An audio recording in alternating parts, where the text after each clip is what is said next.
नमस्कार। आज हम अल्फोंस डोडे की एक बहुत ही यादगार कहानी the last French lesson in else's पर गहराई से बात करने वाले हैं। नमस्कार। हाँ, ये कहानी सिर्फ एक बच्चे के स्कूल के दिन के बारे में नहीं है। सही कहा।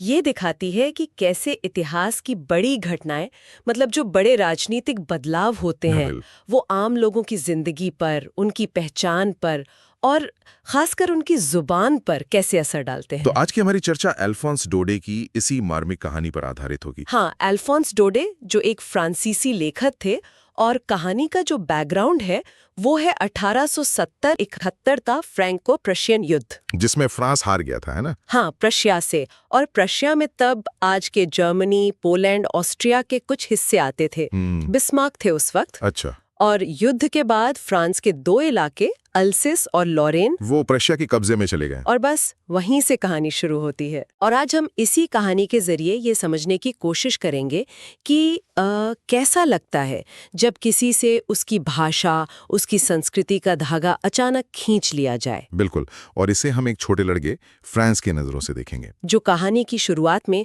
स्कूल से भागने की सोच रहा था। हाँ, और अनजाने में इतिहास के एक बहुत अहम पल का गवाह बन गया। कहानी शुरू होती है फ्रांस के डल से।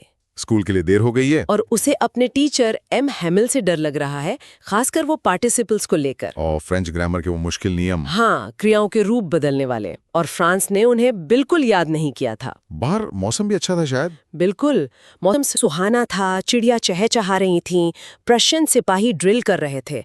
मतलब सब कुछ स्कूल से ज्यादा अच्छा लग रहा था उसे। तो उसके मन में आया कि स्कूल बंक कर दे। हाँ, वो भाग जाने की कगार पर था, लेकिन फिर पता नहीं कैसे उसने खुद को रोका और स्कूल की तरफ भागा। और रास्ते में उसने वो टाउन हॉल के पास भीड़ देखी। हाँ, बुलेटिन बोर्ड के पास उसे कुछ अजीब लगा, क्योंकि पिछले 2 सालों से वहीं से सारी बुरी खबरें आ रही थीं। जैसे युद्ध की खबरें या सेना के आदेश। बिल्कुल, हारी हुई लड़ाइयाँ, सेना भर्ती, वही सब।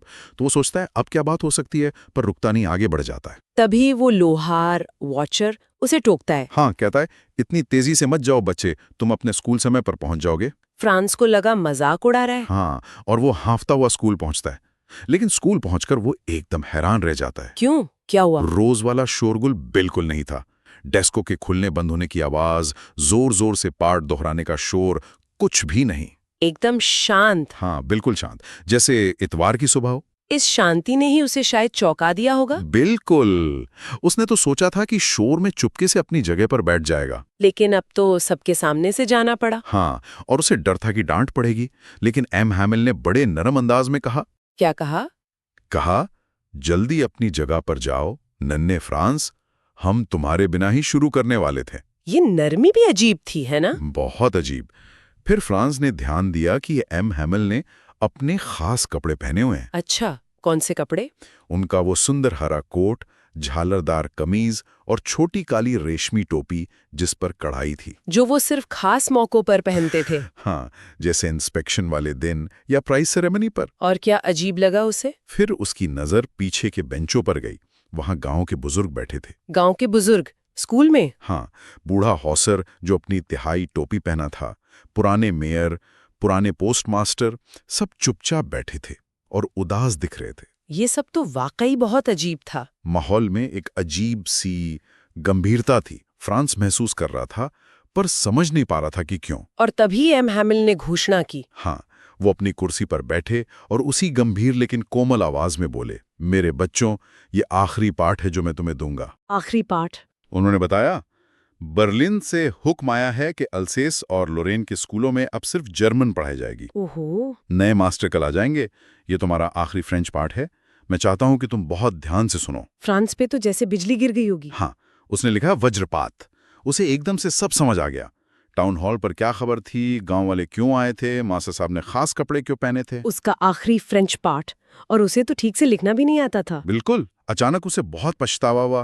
वो सारा समय जो उसने बर्बाद किया था, चिड़ियों के अंडे ढूंढने में, सार नदी पर फिसलने में। हाँ, और जो किताबें उसे बोझ लगती थीं, व्याकरण, इतिहास की किताबें, वो अचानक कीमती लगने लगी। पुराने दोस्तों जैसी लगने लगी जिन्हें वो छोड़ नहीं सकता। और एमएमएल, उनके जाने का ख्याल। उनके जाने के ख्याल से ही वो उनका सारा गुस्सा, उनका रूलर, सब भूल गया। और उसे ये भी समझ आया कि गांव के लोग क्यों आए थे। हाँ, वो मास्टर साहब की 40 साल की वफादारी सेवा के लिए शुक्रिया कहने आए थे। और शायद उस देश को सम्मान देने भी जो अब उनका नहीं रहा था। बिल्कुल। इसी एहसास के साथ जब पार्टिसिपल्स सुनाने के लिए फ्रांस का नाम पुकारा गया, हाँ हाँ, तब तो उसकी हालत और खराब हो गई होगी। बहुत। वो चाहता था कि बिना अटके सब सुना दे, पर पहले शब्द पर उलझ गया और बस सिर झुकाए खड़ा रहा। पर एम हैमिल ने उसे डांटा नहीं। नहीं, बिल्कुल नहीं डांटा। उन्होंने कहा, मैं तुम्हें डांटूंगा नहीं नन्हे फ्रांस, तुम्हें खुद ही काफी बुरा लग रहा होगा। फिर क्या कहा? उन्होंने कहा, देखो ऐसा ही होता है, हम रोज सोचते हैं अरे बहुत वक्त है कल सीख लूंगा, और अब देखो हम कहाँ आ गए। हाँ, यही अल्सिस के साथ बड़ी समस्या है, वो सीखने को कल पर टाल देती है। ये बात तो बहुत गहरी है। और फिर उन्होंने कहा कि अब वो लोग, मतलब प्रशन लोग, तुम्हें कह सकेंगे क्या बात है, तुम फ्रांसीसी होने का दिखावा करते हो पर अपनी भाषा न बोल सकते हो न लिख सकते हो। लेकिन उन्होंने ये भी कहा कि सिर्फ फ्रांस की गलती नहीं है। हाँ, कहा, लेकिन तुम सबसे बुरे नहीं हो बेचारे नन्हे फ्रांस। हम सब के पास खुद को धिक्कारने के लिए बहुत कुछ है। उन्होंने माता पिता को भी जिम्मेदार ठहराया। बिल्कुल।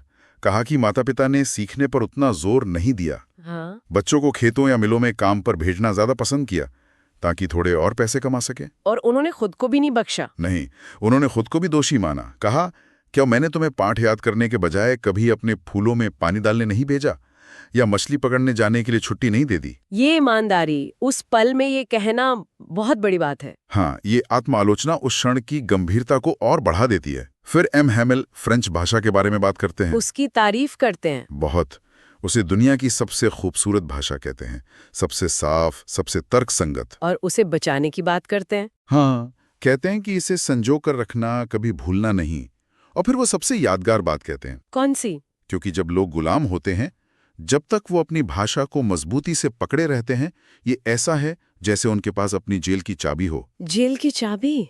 भाषा एक चाबी की तरह, वाह। हाँ, मतलब भाषा सिर्फ बातचीत का जरिया नहीं, वो पहचान है, वो आजादी का एक प्रतीक है। कितनी गहरी बात है। इस घोषणा के बाद जब पाठ शुरू हुआ व्याकरण का, तो फ्रांस हैरान था।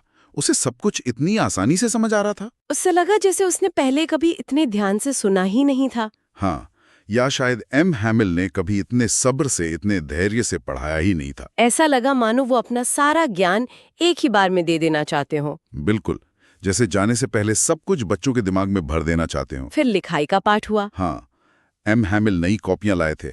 उन पर सुंदर अक्षरों में लिखा था, फ्रांस अल्सेज, फ्रांस अल्सेज। फ्रांस को वो झंडों की तरह लगे। हाँ, जैसे छोटे छोटे झंडे क्लासरूम में हर डेस्क पर लहरा रहे हों। और कक्षा में एकदम शांति थी। अद्भुत शांति। सिर्फ कागज पर कलमों के चलने की आवाज आ रही थी।